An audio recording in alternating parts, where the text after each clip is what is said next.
Hi guys, welcome back to my YouTube channel. Today we're going to go into the first part of our Let's Grow Together segment.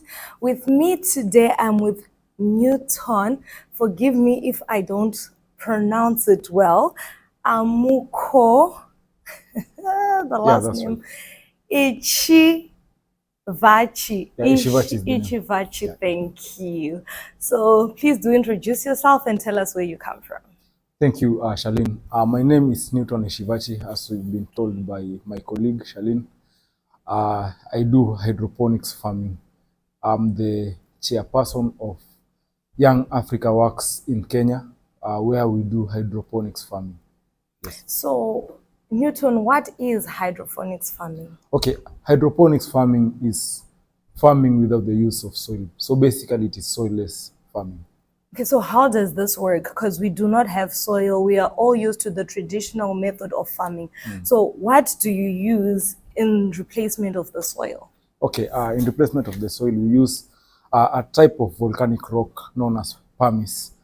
So it's a naturally occurring rock. So we take the rock and break it down into pieces. Then we mix the rock with the coconut husk that has been grounded. So the coconut husk maintains water, it retains water, and the pumice rock promotes faster drainage of water. So a combination of the two provide best conditions for the planting of crops. This is very interesting. So why hydroponics? Okay, why hydroponics? The reason as to why we are advocating for hydroponics is because of the challenge we have of climate change. These days in Africa, we can no longer rely on rain-fed agriculture because of the erratic rainfall patterns. Number two, we can no longer rely on our soils due to the leaching nature of chemical fertilizers. So in hydroponics, the media we use is inert. So in that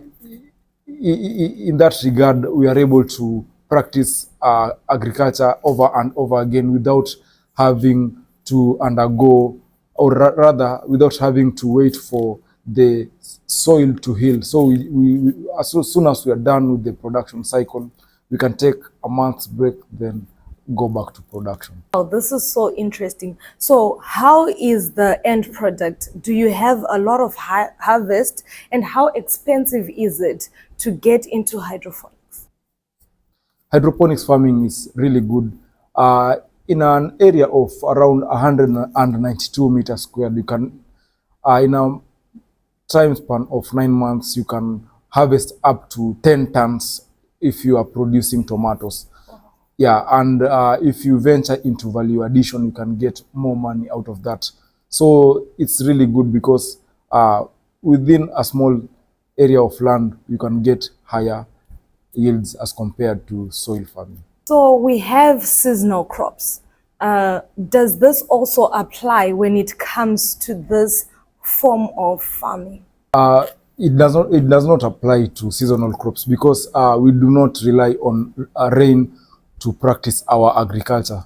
We can practice farming all year round. For example, take the case of tomato. Rather than waiting for the planting season to practice tomato production, you can plant anytime during the year. Say if you begin in January, you can take up to 9 months, take a month's break, then resume production. So to answer your question, we don't need to wait for the seasons.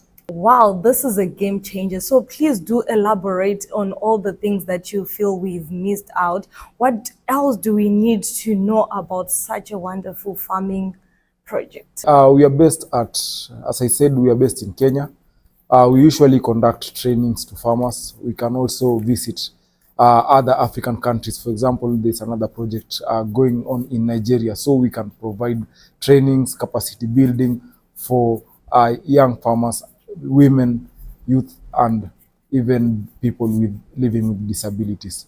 Okay, so how do we get hold of you if we want to contact you and know more about this? Okay, we are on LinkedIn. You can find my profile on LinkedIn. Yeah, Newton Eshivachi.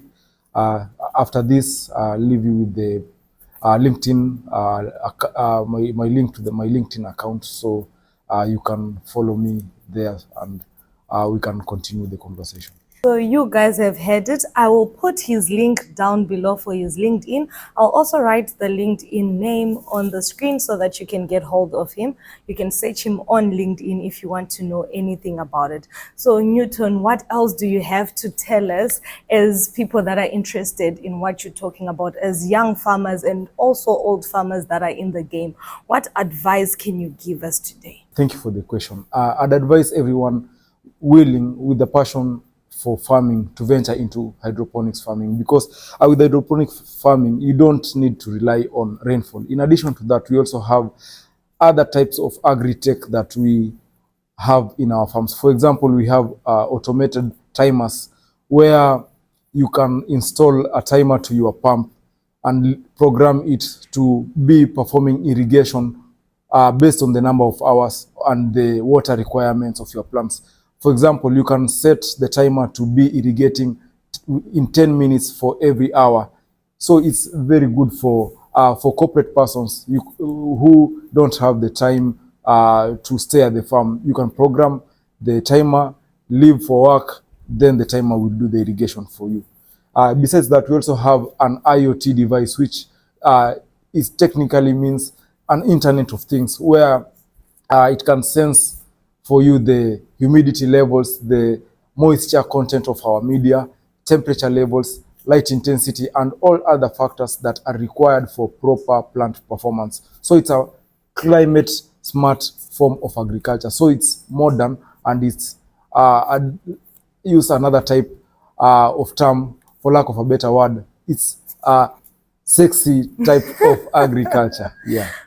We are happy to know about the sexy type of agriculture. Now we've got timers. You don't need to always run around to irrigate because technology does it for you. And then you said Internet of Time, correct? Internet, yeah. Internet of Things. Internet of Things. Yes. Where you get to use, please elaborate that for me.